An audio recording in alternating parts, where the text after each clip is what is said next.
Hey, it's me, Rob Ryan. I'm back with another new episode of Entrepreneurial Thinkers this week. A really incredible, positively energized conversation with my friend Rocio Fonseca from Chile. She joins us from Santiago, Chile, where we talk about everything related to private capital investment, corporate development, corporate venturing, and just the general development and growth of the entrepreneurial economy of Latin America, and hyper specifically Chile, where she and I met about 7-8 years ago. We check in with her. She is a multiple time executive director, CEO level leader inside of both Startup Chile and Innova Chile, which are incredibly powerful, really important governmental institutions inside of the Chilean entrepreneurial ecosystem.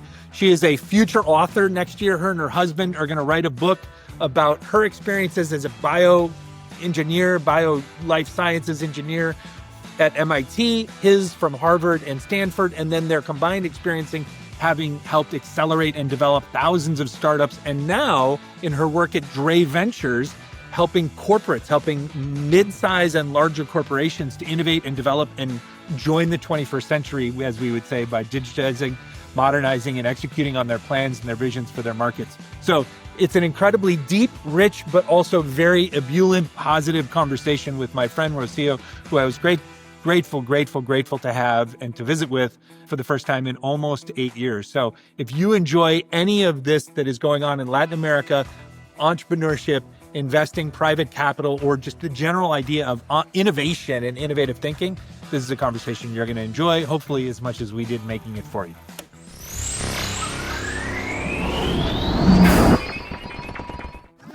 We are so grateful to be supported by these community champions: Sales MD, Team Friday, Realist Lab, Kiana Patterson, Diego Chavez, Jer Boucher, Heather Ryder, Janine Sua, Lily Roca, and Steve Kernan.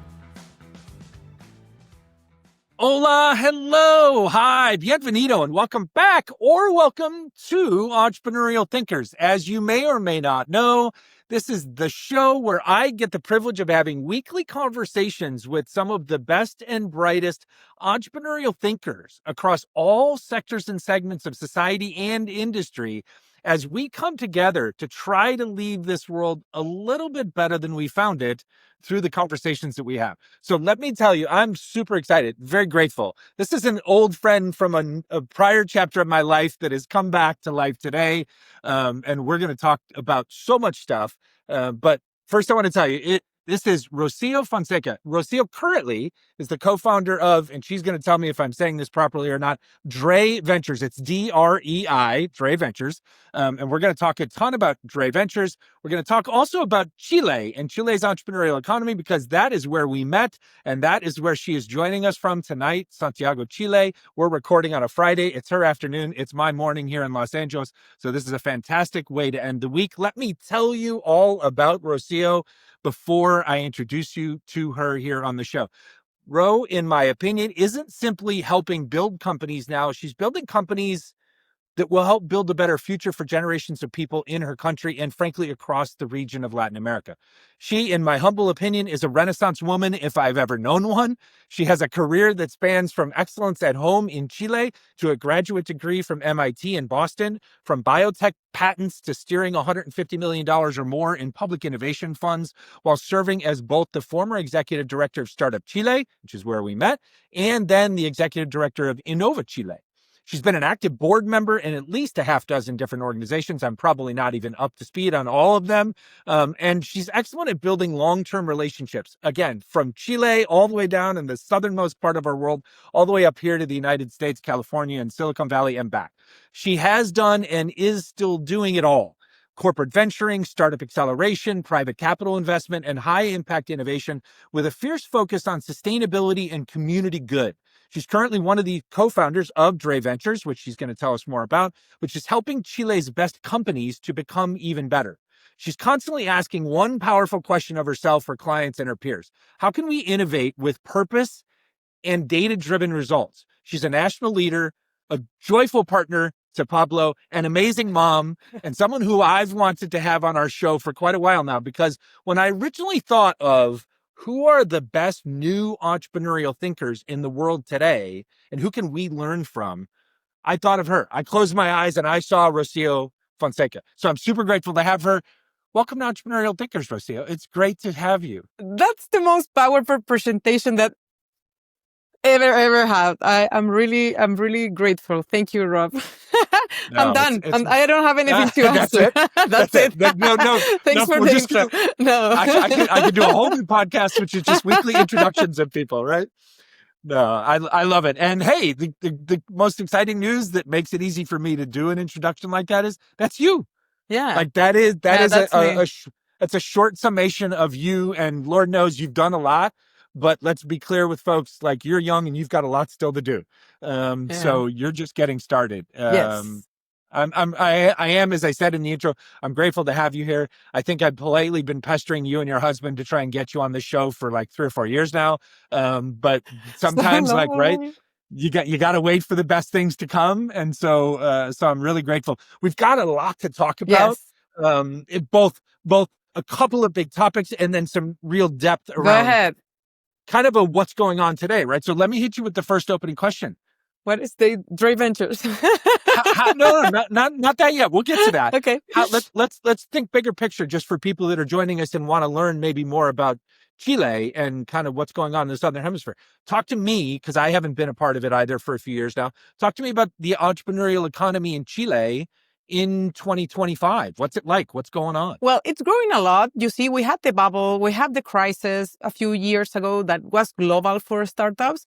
Of course, it affected here in Chile, but I think we have an asset that not many people can see, that it's a good and a bad thing at the same time. We have startups here a lot, and we don't have too many venture capital, right? And not even in Latin America. It's growing. Yes, it's growing fast. Now we have corporate venture capital also that is much better. So the bad thing about having startups is that they don't have these VC funds to grow faster, right? But the good thing, and I never know if it's a good or bad problem, but I like it because it stresses the system a little bit, is that because of the lack of VCs, startups, they are pushed harder to make real products, real services that can connect with a real market, right? So they are strong. I really love our startups because they are mainly focused on B2B businesses because they need to find somebody that can pay for the service or the product, right? So for me, Chile and Latin America in general, the startups, they have the mindset of find some challenge, a problem, a real one, and transform it into opportunities, right? And connect with large corporation or with companies, it doesn't matter the size, and create new products and services. So for me, Chile today, has a lot of opportunities.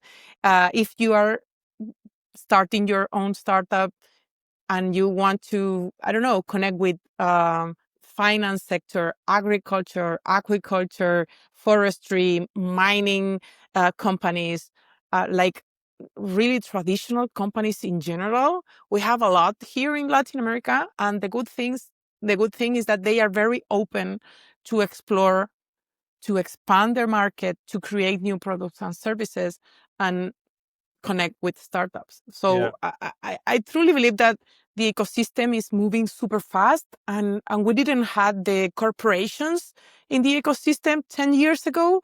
And today we can see a lot of large corporations that are pushing harder with open innovation challenges, company builder structures, CVC structures. So for me, it's going good. Of course, we have bad things, but we have also good things. That's the reality of, and again, I call it an entrepreneurial economy, right? Because I think ideally every economy in the modern era, in the 21st century, should be more entrepreneurial, right? Not and not collaborative and connected, right? Not segmented out like it used to be when you were young, when I was younger, right? It was like there was the traditional economy, there was the entrepreneur economy, and it was all these different kind of silos. To me, I think a fully integrated economy, and I've always thought that about Chile.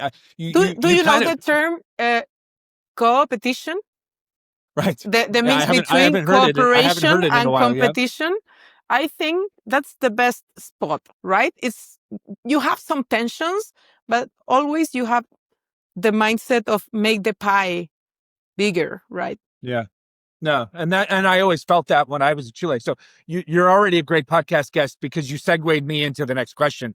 So thank you for that. So let's pull what you just said apart a little bit more. So in my experiences, which again now is 7, 8 years ago, right? So I haven't been in country for quite some time, and We have some obviously grace. obviously we've had a lot of things have changed in the world, not just our age, right? We've had a global pandemic. we Yeah. have we have what we're enduring now in the United States with our federal government, which is a whole other podcast all by itself. Like, so there's a lot of change that has happened. You mentioned two things that I think are specific I'd like to highlight on, right? So one, I remember when I was there that the venture capital community, the number of venture investors was much smaller. I mean, it was almost kind of like right before I got there. So Yeah. maybe 2013, 2014, Yeah. 2015, 2016, it was just being born. And while I was there, I remember the government was even incentivizing Yes. people to It's start still new. doing that. Yeah. Okay. So that one question is like, I'm curious, it seems like there's more private capital. Let's not just maybe only venture, as you said, corporate venture, individual venture, a different range of investors, maybe private equity. But then it also sounds like you said something there. Maybe there used to be maybe only a handful or a small number of very large corporates. Now it sounds like there's maybe more of a mid-market size. Like Yes. there's more corporates that are bigger and more stable. And so is that kind of an accurate snapshot of today? Like, we've grown more private capital investors and we've grown more mid-market corporate entities. You have well, it doesn't matter the size of the companies, but in general here, the mid-sized companies and the large corporations, they are very connected with the ecosystem. Not all of them, but I don't know. I will say like the last 5 years, it has been growing a lot. The number of corporations that are working with startups, with their challenges, creating businesses together. I haven't seen that in my in the Chilean ecosystem, right?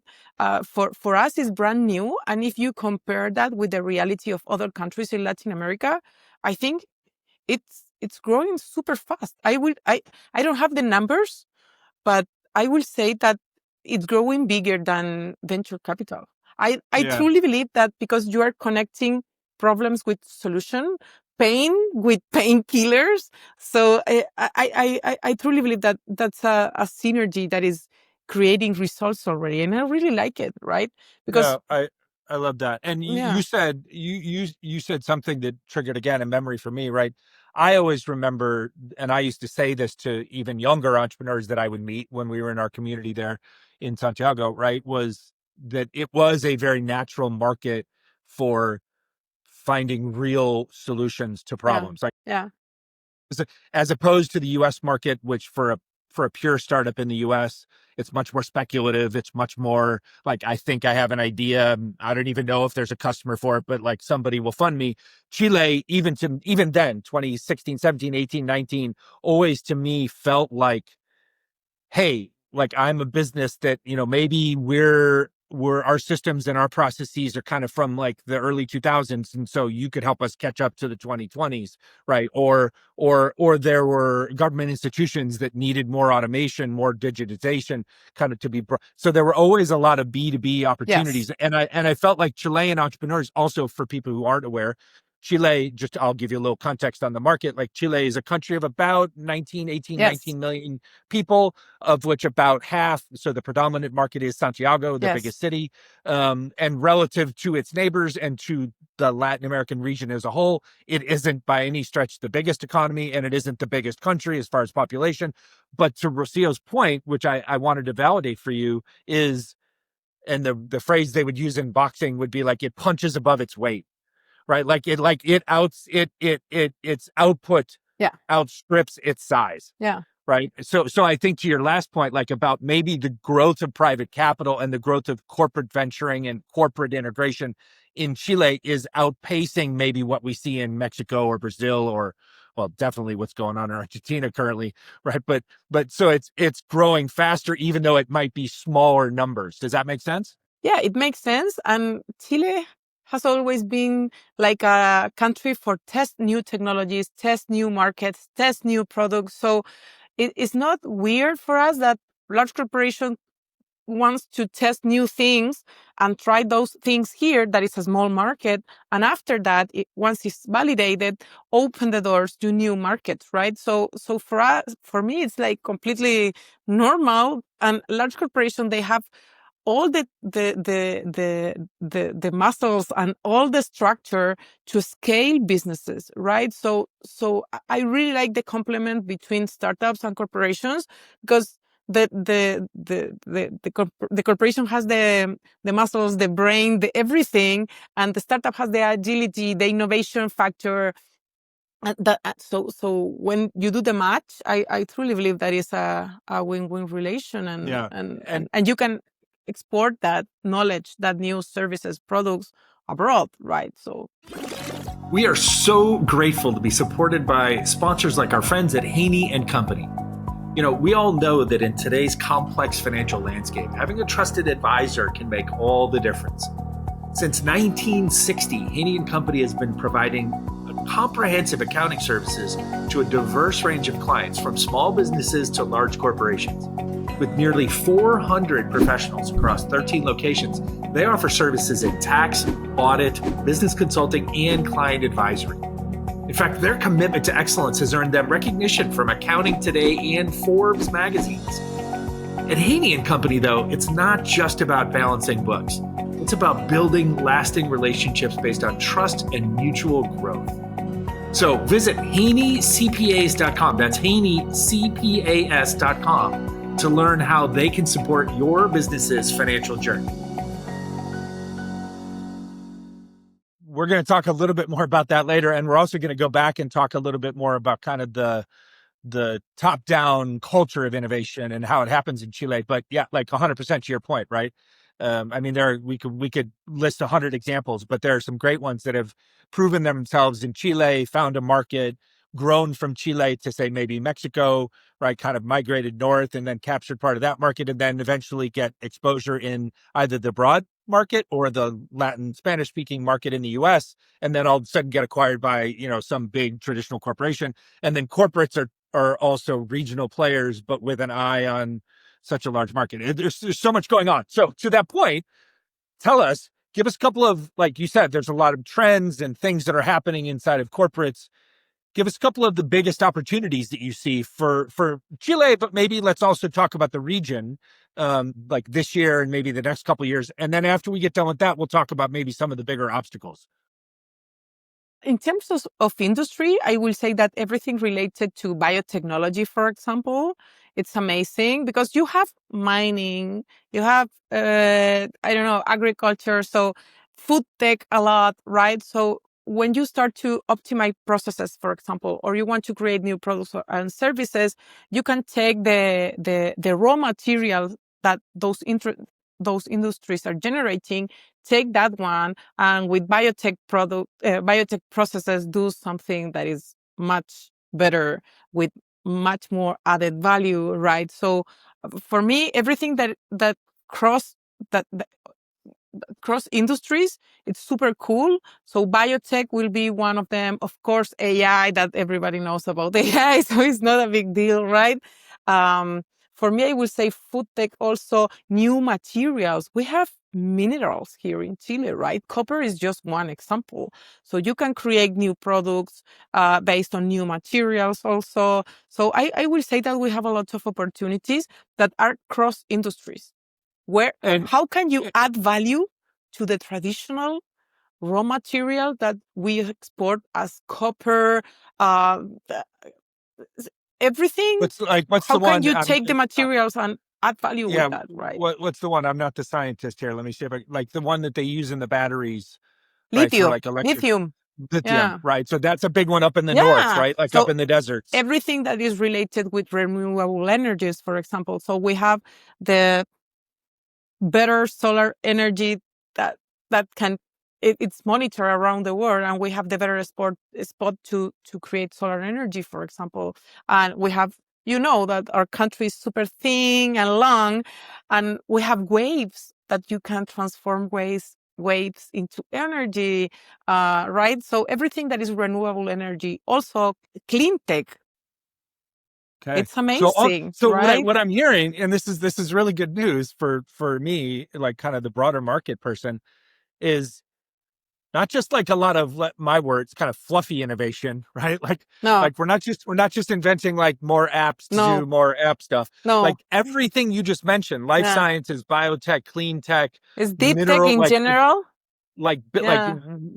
new products, new Yeah. innovations out of existing Yeah. commodities and Yeah.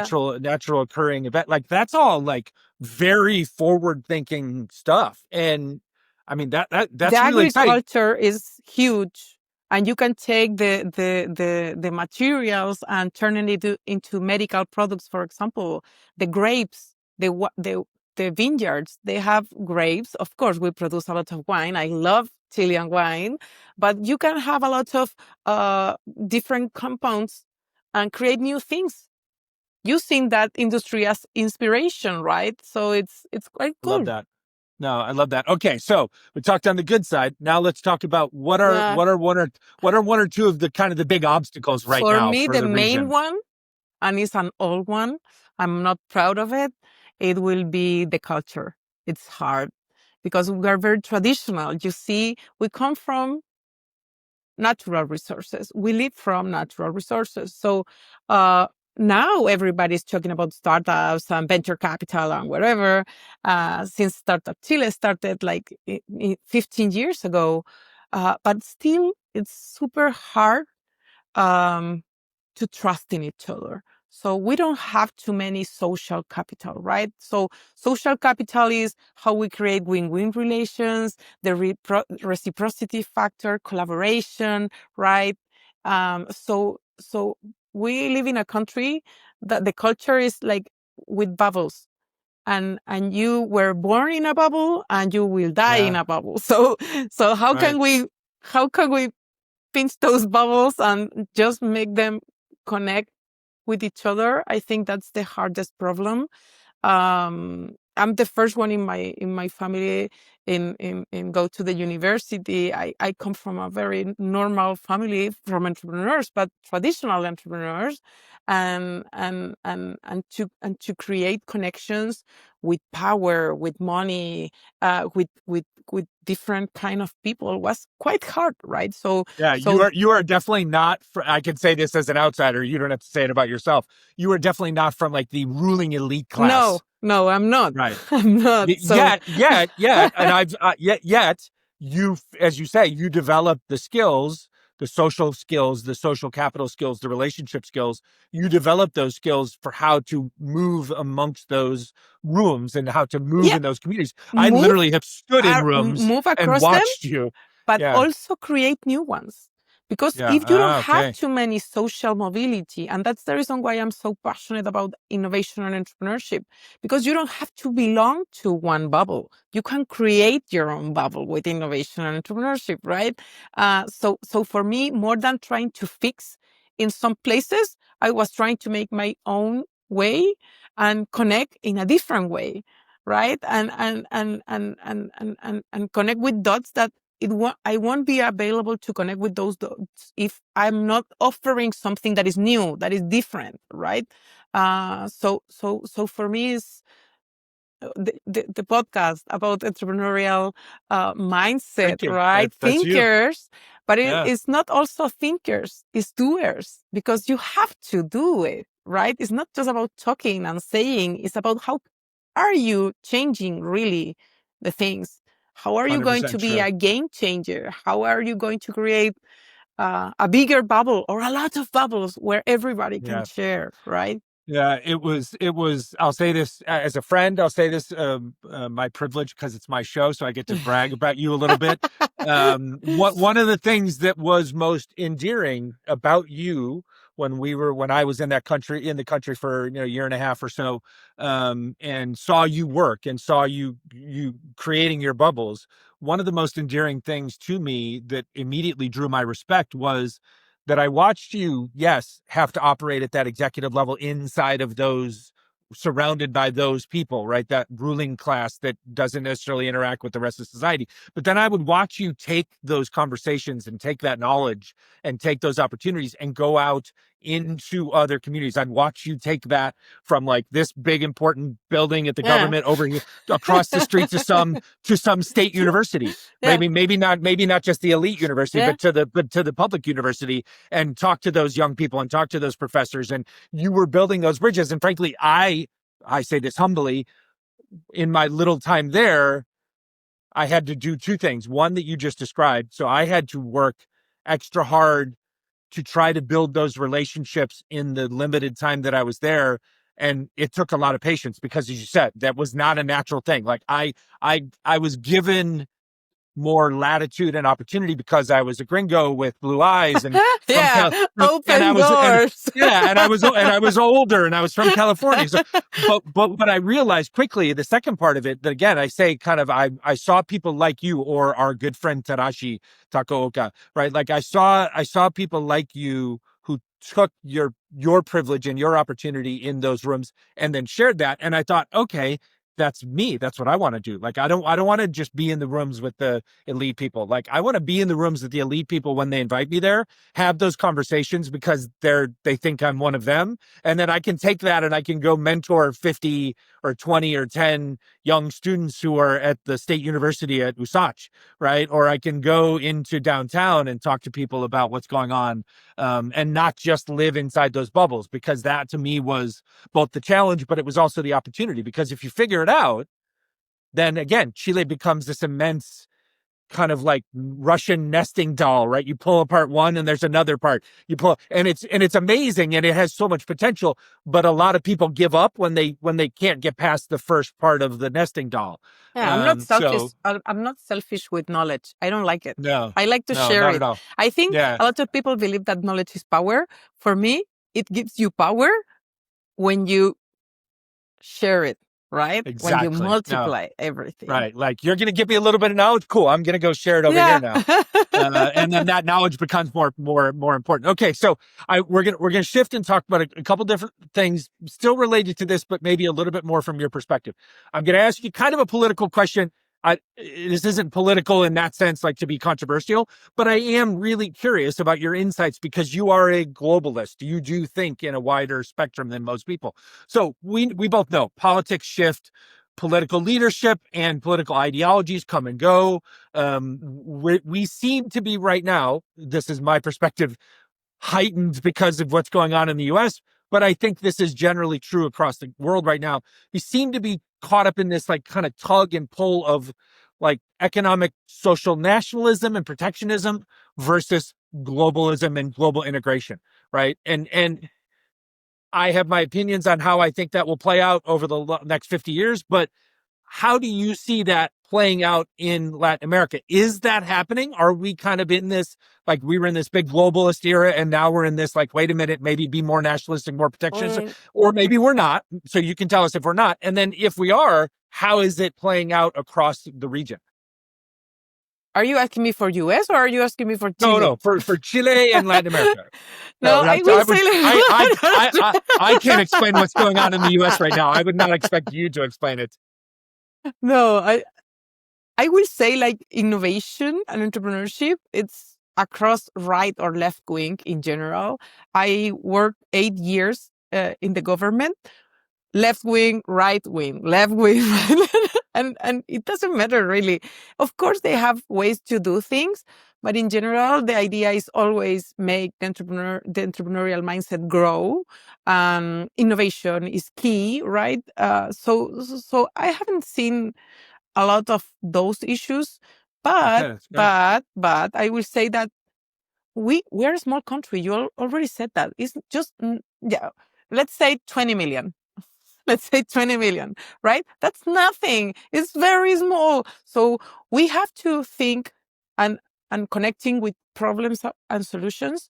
I truly believe that our entrepreneurs and the companies are thinking in how to solve local problems that can play in big markets, right? So in terms of if you create everything here or you go global, I think we have a good mix. Um, we didn't have entrepreneurs thinking in going to the world like 10 or 15 years ago. Today is a must, right? If you want to grow, you have to move abroad. You cannot stay just in Chile, right? So for me, it's kind of a mix. And turning back into the at the beginning of the interview, I will telling you, it's how can we take problems, real problems, like sustainability, right? Low income population, the lack of opportunities in some market, traditional companies. How can you take that problems or challenges and turn it into opportunities? And those opportunities, they have to go global. Yeah, that's it. I love that. We are so grateful to be supported by sponsors like our friends at Chisos Capital. Everyone knows that raising capital is hard. And frankly, finding the next pool of entrepreneurs to get access to as limited investors is sometimes impossible too. Do you have a big idea, a dream you're building, but you're struggling to find early funding? Well, Chisos is changing the game for founders, creators, athletes, and investors.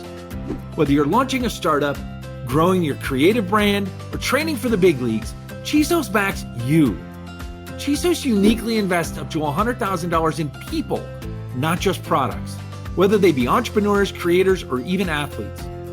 With their unique CISA model, convertible income share agreements, founders get flexible funding without giving up equity or ownership, and investors get attractive returns and great upside with less risk. Chisos works for both investors and the people bringing our world to life. If you're seeking access to a truly diverse pool of deals, or you're someone who feels overlooked by the VC game, Chisos is ready to back you. So apply now at chisos.io. The really good. I wish we had more Rocio in the United States and less of what we have right now. But that's like I said, that's a whole other podcast. So I talked about it in the intro. I talked about both Startup Chile and Innova Chile. You've alluded to it a few times. My next question, one of the things I was fascinated with as a longtime entrepreneur already when I arrived in Chile in my mid 40s, right, was this idea that like innovation was a governmental institutional thing, right? So kind of top down, like we're literally going to create organizations and create unique funding mechanisms based on some of our resources to fund these organizations in our governments. So we're making kind of like a national commitment to entrepreneurship and innovation as a development tool.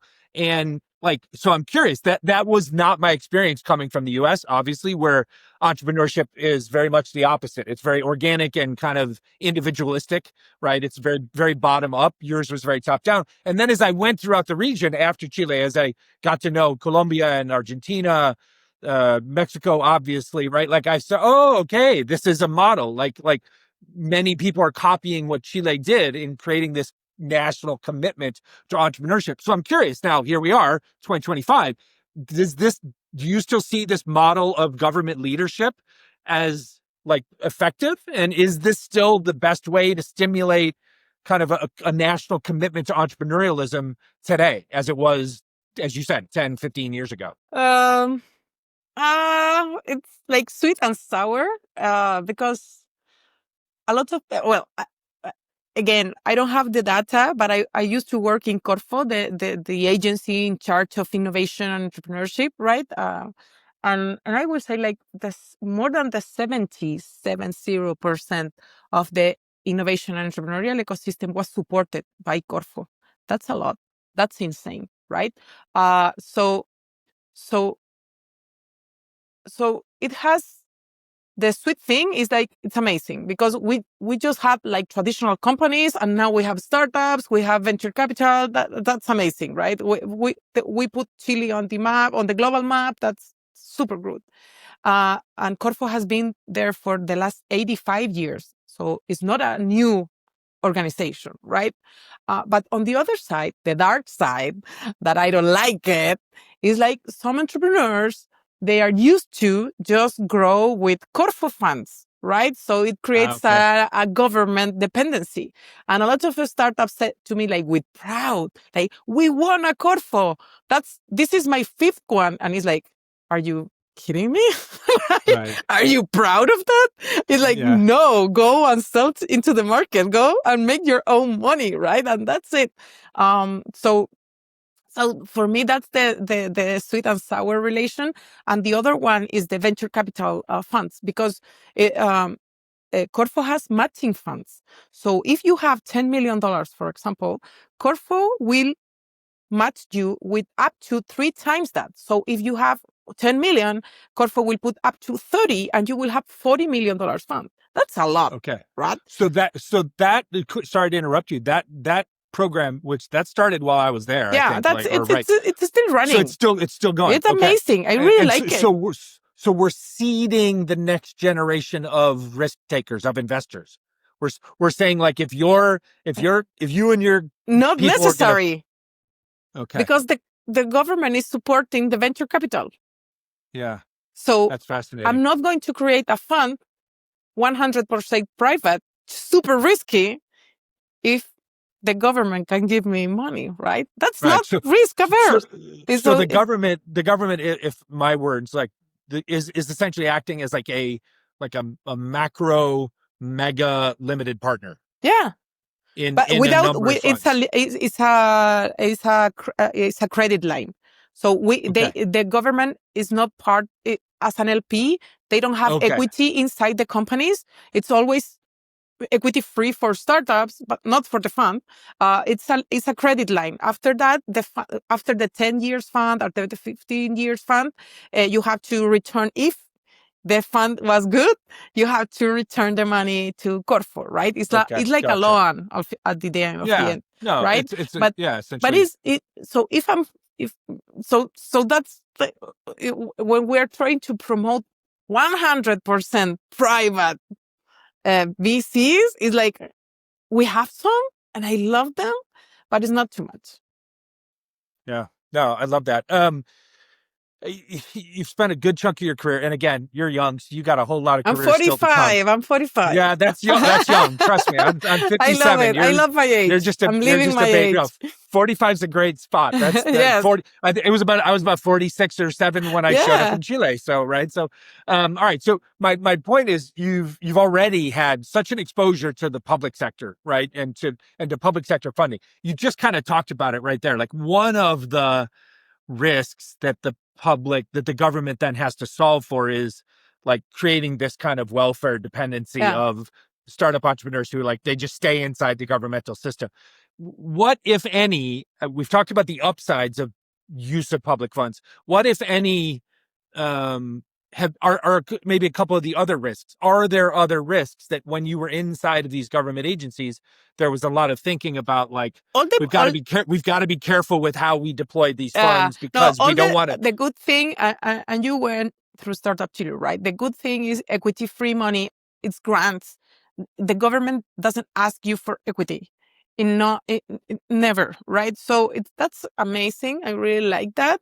But remember, it's taxpayers' money. It's Chilean government money. So it has their own rules, right? You have to spend it well. You have to, it's not like I give you $1 million and I have 1 million and that's it. No, it's about, like, okay, Rob, why did you spend $10,000 in this? Why did you? So everything, you have to be, like, very responsible. What are your expenses? You have to be, like, very, like, you have to behave well with Chilean with the money. It's public money, and you made the point, right? The agency itself, although focused on entrepreneurial innovation and incentives this last 10, 15 years, the agency, the overarching agency, Corfo, as you named it, has been around for 85 years, and does many different things inside the economy. So it's very experienced at ensuring that there is a proper use of the fund / return on that Chilean people's investment. Yeah, that's fascinating. Okay, so we've talked a ton about the past. thank you for that. Thank you for giving us some context. Let's talk about the present and the future for you and what you're doing now, because I've watched as a fan from afar. I've watched you move. I've watched you grow. I've watched you grow into new roles. Obviously, we talk like on a personal front. You and Pablo, power couple, amazing people, parents, now all that. But like in your work now, right? You've spent this good chunk of your career essentially launching, helping accelerate and develop thousands of startups. But now Drei Ventures, it seems from the outside, so you're going to have to tell us all about it. Yeah. It seems like you've now shifted your focus to say, let's help established companies. Let's help established companies grow bigger, grow better, grow more stable, expand, et cetera. So tell us about this new world that you're in with Dre Ventures. Now we found a sweet spot, I will say. We always, when I was at Startup Chile, and after that I was in the innovation department at Corfo, I used to work with Startup Chile with startups, right? SMEs, entrepreneurs. With the innovation department, I used to work with traditional companies that wanted to innovate, right? And when I was in these two different places, it was like, why they don't talk with each other? one has a lot of problems and the other one has the solutions. And it's like, why don't you connect with each other? And again, everything is about culture. Nobody connect with each other. We don't trust in each other, right? So it was like, okay. And large corporation, they have challenges. They have a lot of challenges in terms of regulation, climate crisis, right? They have already, they are large, right? So they are heavy. They cannot run easily. They cannot create new products or service in a easy way like startups can do it. So that's the reason why we create Drei Ventures. So we help companies to turn challenges into opportunities. And we're fully focused on corporate venturing, right? That is not just corporate venture capital. It's broader than that. And we connect large corporations with the startups. We build new businesses. We optimize processes. We create sustainable value at the end of the day. The main task of any company is to make money. That's the main reason of each company. You can be sustainable. You can take care of the planet, the society. You can take care of that with your business. But if you don't sell, if you don't have profit, you cannot do that at the end of the day. The main root of the companies is to make money, right? So that's the reason why we are helping large corporations. We don't charge startups. We are paid by large corporations, but we connect the dots, right? And we create entire processes to make that happen. Because sometimes you have a lot of hackathons, open innovation calls that ends on a prize, a picture in the news, and what happened then? Nothing. Right. Almost all the time, nothing happens, right? No, so it's a PR exercise, right? So for us, it's to talking with the CEO, with the CFO, with the COO, and it's like, guys, really, what do we have to change here? No, this is not working. The culture, the processes. Okay, let's connect the dots, and not just making handshakes. It's like really connecting processes and way to do things, right? I love that. Okay, so this is a little bit of like your commercial, right? So this is your chance to brag on your partners. You keep saying we, and I know because I've looked on some of the social media. So there are more than just you. We're three. So who are your partners? Superwoman. Thank you. There you. So who are your partners in Dre, and why you women? Why did you get together to do this? Rob, really, that was a completely accident. Well, I have two other partners. I love them. One is Jasmine Chelet. Yes, she has track record in corporate transformation, brand growth, marketing strategy. She was one of the founders of the first media for equity in Chile and one of the first ones in Latin America. And Tessie, she's a product designer, and she is one of the few female founders that went across the entire startup life cycle and had an exit. The company that Tessie had was acquired by a Mexican corporation, right? So the three of us combine like a strategy, execution, deep ecosystem knowledge, because we know a lot of people, not just in Chile, but abroad. And if we don't know somebody, we know how to get them. Right, That's yeah. very important. And so that's the reason why we are able to So accelerate innovation, reduce risk. You three weren't like best friends beforehand. No. I met Tessie at Startup Chile. The startup was Alva, and she was part of one Startup Chile generation. And Jasmine, I met Jasmine in the south of Chile, in Concepcion, in an event that is called Made in Conce. I'm a director there, and we just started to talk in Concepcion, the south of Chile, with a very good Chilean wine, and we just start to talk with each other, right? And we were just like, startups, they need a lot of help, but it's like they don't have money to pay us. And corporations, they have money and they have a lot of problems that need to be solved. Let's do something. It's like, I love that. You're like what I hear. You're the firm, and you three as the firm. You're a little bit of both. Dot connectors. Yeah. Right. So you're dot connectors for the relationships, for the opportunities, for the market, but you're also kind of like development whisperers, right? Because you're able to translate between startup lingo and corporate lingo and get these two social groups that normally would just pass each other on the metro. Like now you can bring them together and say like, hey, we're gonna like, it's okay. And then we'll add a third one.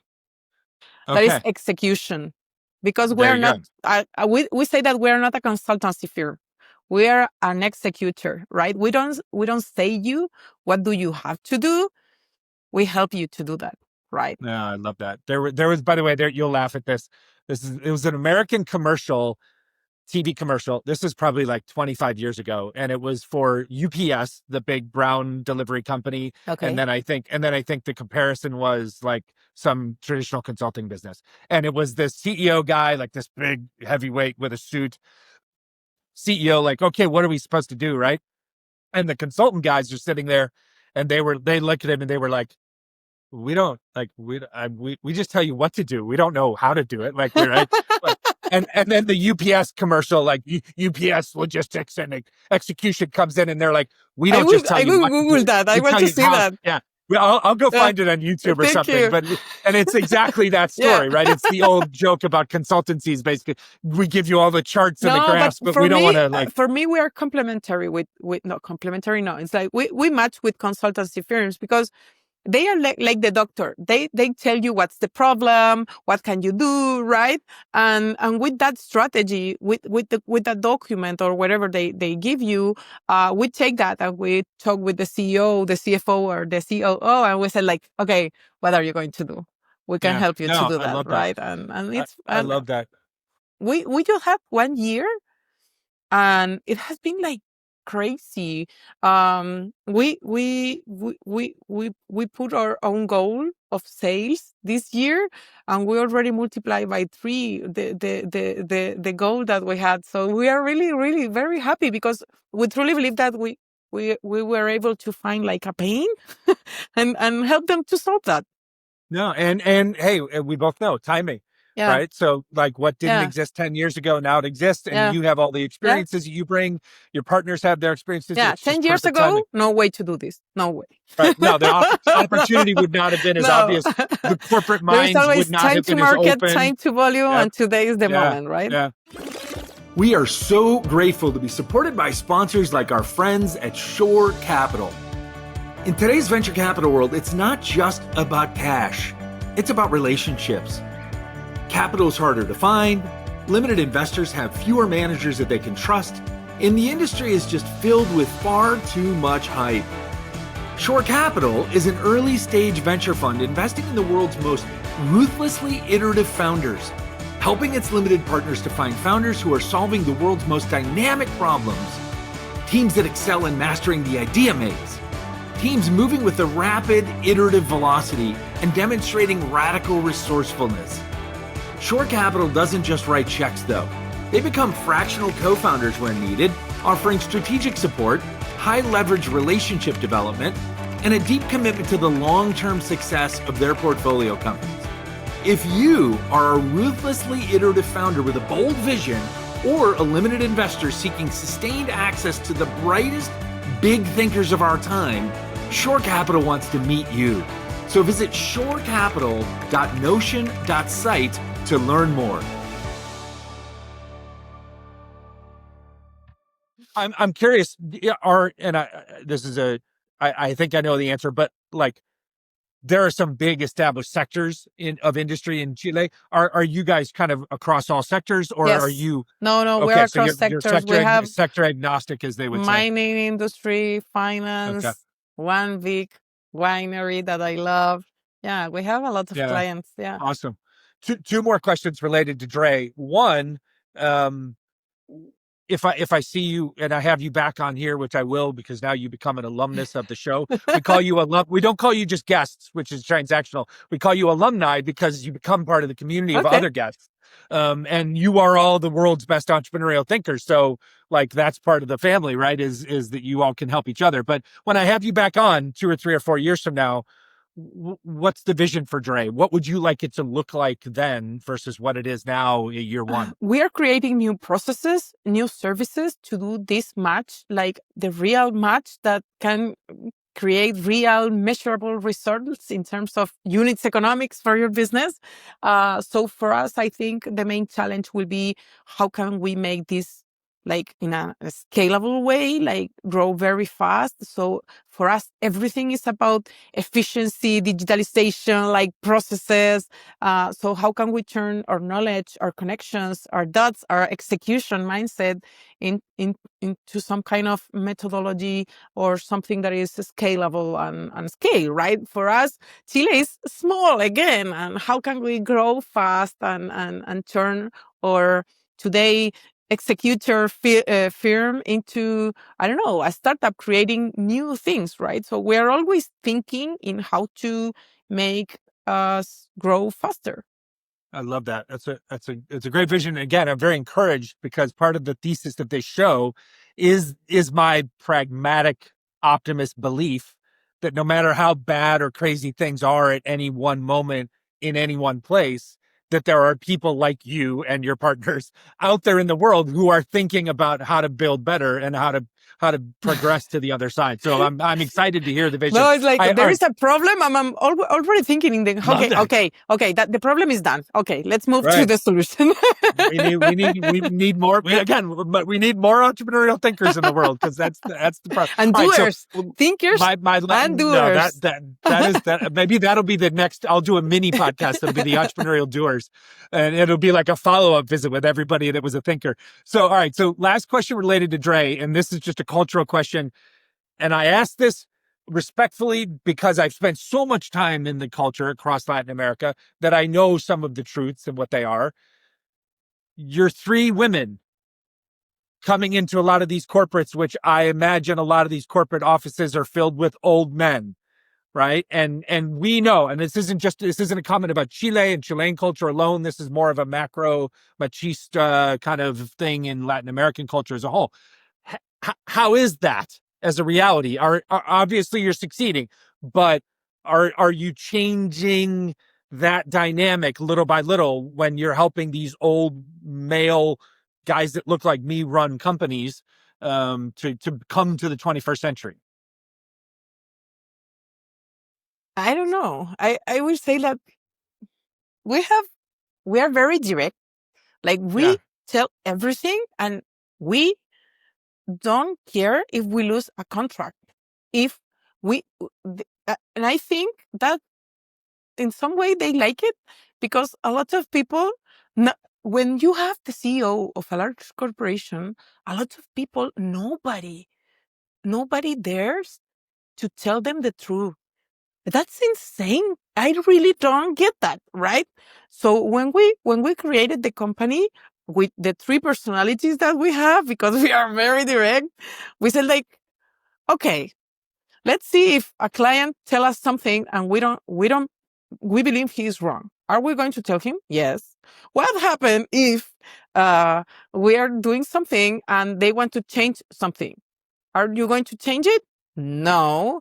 And it was like, okay, let's do this. And I'm working with corporations now. Sometimes it happens that they say like, oh, don't tell this to my boss, no, keep it like that. And it's like, no, we're going to say it. Otherwise, you cannot change things, right? If you don't communicate, you cannot change things. You have to know the truth, right? The real things. You cannot like put it in a nice way, right? It's like you have to be realistic and say things. No, but I love and I compliment. Yeah. And a client told us, like, you know what? I really like that you are telling me things that my team won't. Is not. They don't dare to tell me. I think that's great.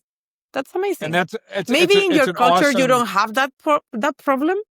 But it's different. Every culture but in different, Latin right? America, yes, we have it. No, but I love that in some ways you've overcome my original question. Like maybe in some ways you've overcome any sexism or misogyny or cultural bias towards women leaders, women advisors. Not yet. That might exist. Maybe in part you're overcoming that just by being so direct. Yeah, maybe. And I would argue, and I say this as a compliment, right? Like this is a great first principle. Like, so you three sat down as business partners and said, we have to have some first principles. We have to have some foundational principles that we're going to agree, we're going to stand on no matter what.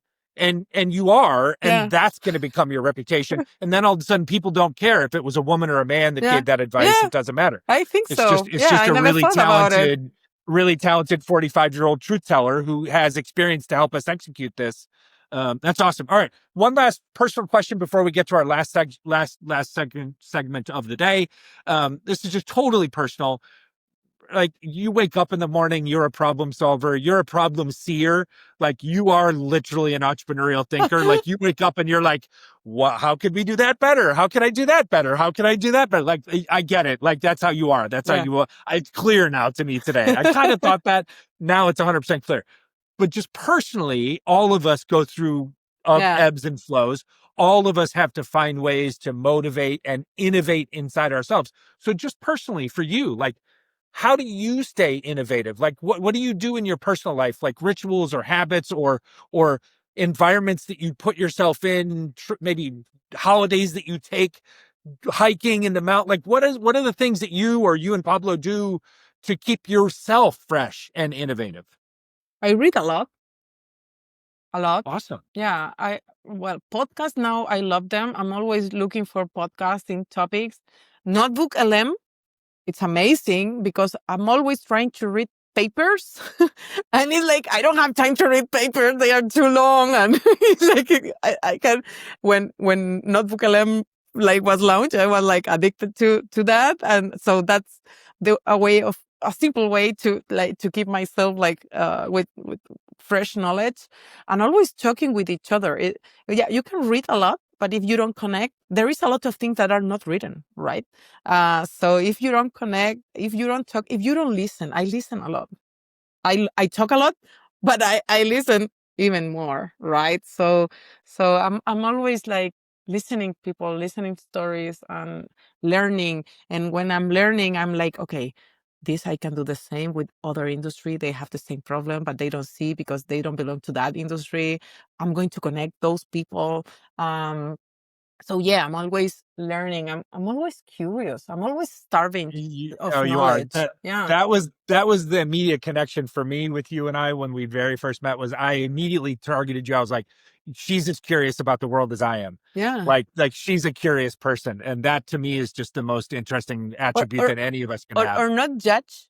I think like trying to understand different points of view, and I believe.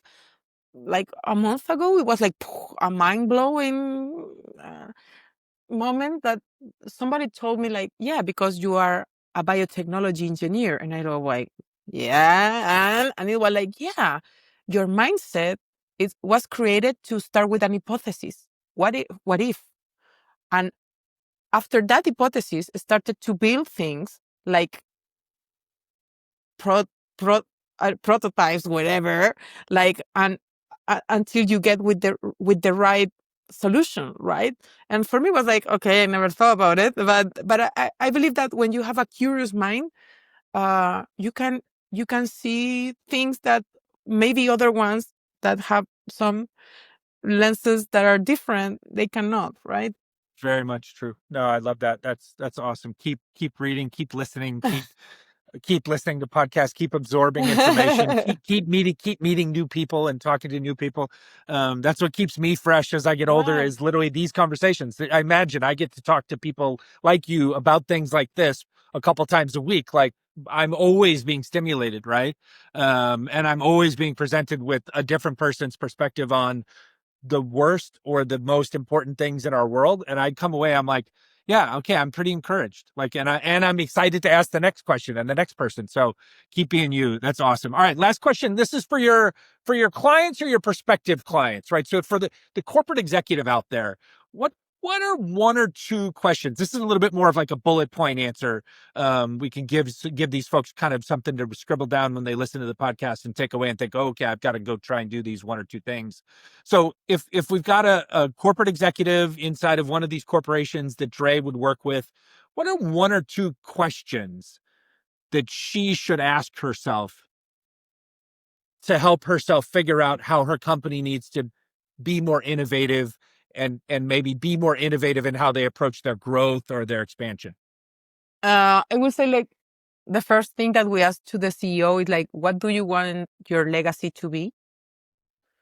Because it's like, why do you want to be remembered? It's like, just to That's create great. a strategy that nobody implements. Why do you want to be, like, what's your legacy? Like, your stamp. Wow. And I will say, like, and after that, I will say, like, what results do you want to have? Like KPIs, right? It's like 10% more income, whatever. I don't know, a new business Yeah. line or whatever, right? Like, so for me, the first one about the legacy gives me the ambition, the and the mindset of the CEO, and the other one also gives me the ambition, but Yeah. connected with the business and the business units already. I love that. Vision and results, Yeah, but right? vision I in mean, terms of that's, legacy is like, why do you want to yeah, be remembered? Like, that's a powerful question. yeah, That's I so use much, it every day. no, I love Really, that. like, That's so much, okay. right? That's so much better than like, what's your plan? What's your vision? Like, what's your leg? I do this in my personal life. I do this when I meet people. Instead of the like, where do you work or what do you do? I, for years, have done this. I just say, like, so what's your story? Yeah. And it's like, what do you want to your epitaph? Epitaph? How do you say Yeah, that? no, To I'm right. say, I mean, right? but that's legacy. Eh, Your tombstone, a little lovely more mom. dark, No, right? come on, man. I'm more than that. Yeah, no, I love that. That's awesome. Great for you. Thank you. That's incredible. Like, that's very specific advice to entrepreneur to executive operating executives that are listening. They'll think to themselves like, wow, like, what is my legacy? What am I Yeah, you're doing this not for? And then, there forever, right? It's like, right. No, and then what specifics do I want to get out of this particular project, this initiative, this company, this year, this like that's awesome, and it's very very optimistic and pragmatic at the same yeah. time. I love that. All right, hey, that's I don't want to take up any more of your time. It's a Friday afternoon. You've got to go eat lunch. It's going to be a late Yeah, I'm lunch now, but you've got to starving. go eat lunch because you put off your lunch so that we can have this conversation. I just want to say again, first of all, it feels like I just saw you yesterday. Yeah, So that's me too. awesome, even though it's been 8 years. But second of all, and this is my prerogative. This is like a very Uncle Rob statement to make. Like, I'm just very proud of you, No, to have thank you, watched Rob. you continue to grow and continue to develop, and always knowing, as I watched from the outside, is knowing that whatever you were doing, and so whether it was Startup Chile or Innova Chile, now Dre, like, I've known for years that, like, your legacy is that you do want to build, you do want to grow things, and you want to grow people. You want to, and I know this from my heart, like, you want these companies to be better, but you also want it to be better because it'll be better for the employees, it'll be better for the consumers, which inevitable is essentially saying, like, you will leave your country, your city, your home, you will leave it better than when you found it. And that's That's always been what has been most impressive about you to me. So thank you for sharing all of this with us today. It's been awesome. How can people find Dre? I know the website is a nice teaser. It's like under development. So Yeah. I saw that the other day. I saw that in my own research, but like, how can they find or follow you if you'd like them to? Yeah, And always then, or how can they LinkedIn for find me Dre? is the best platform. Very good. I'm always answering Awesome. that. You Perfect. can always get in touch with that. It's the easier way. Yeah. Awesome. And Drei Ventures is a very pretty, very sexy looking front page Yeah. for a website will look great. We don't have the time yet to build our own website. It's horrible. You're like, we got 3x the business that we hoped for. We don't have time. We got to solve our clients' websites problems, not ours. Hey, that's a good problem to have, my friend. Yes, so I know. You can find her on LinkedIn. Dre will be in the show notes for everybody's interest. We also have Dre in LinkedIn. Drei Ventures. Also on LinkedIn. Yes. That's awesome. I will just say, if anybody is ever contemplating or currently doing business in Chile, welcome. Either venture business or startup business, or just going to Chile for any reason, if you can't get a hold of Rocio, get a hold of me and I'll help you get a hold of Rocio, because there's not a better person to help you understand the culture and understand the realities of what's going on and the opportunities there than someone like Ro, who, as we said in the very beginning, is just a normal kid from a normal part of Chile and a normal family who has grown up to do incredible things. So I'm super grateful for you. Thank you for this Thank you so much. I love to have this conversation with you. Thank you so much, really. I really enjoy it. Good. Thank you. Well, I hope you enjoyed that episode as much as I did recording it. As always, we thank you so much for listening and watching. Today's show was recorded here in Los Angeles and produced by the incomparable Deanna Bernal in Mexico City. You know, we can only grow this show by you listening and sharing the show with friends. So please find, like, follow, subscribe, and share our audio-only show on Spotify, Apple, or via any other popular podcasting platforms, as well as find the video version of our show now available on our YouTube channel over at Entrepreneurial Thinkers. And of course, you can follow along on our various social media platforms for fun and informative clips and content at Entrepreneurial Thinkers, wherever you can find us. And if you'd like to connect with me, you can find me at I Am Rob Ryan on just about any social media platform. Gracias, thank you, and have an awesome day.